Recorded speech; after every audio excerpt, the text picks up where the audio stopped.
So the first thing you'll see when you go to get some water, you push, your display comes on there, you'll see it says water filter order.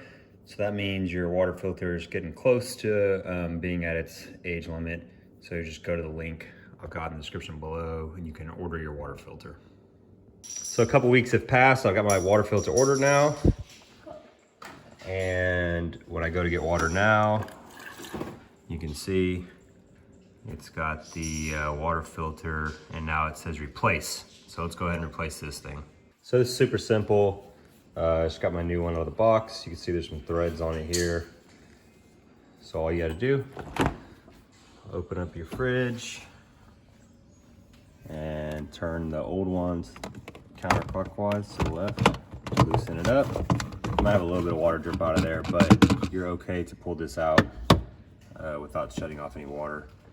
And then we take the new one, slide it in. And you kind of feel a little pressure, push a little bit, and then push to the right.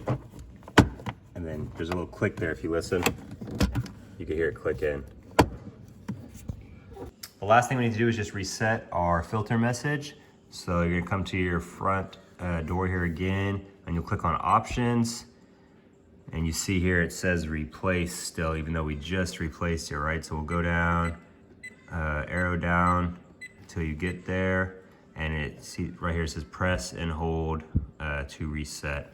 So we'll just go ahead and press and hold that. So now we got reset to good, and you're starting on a new timer.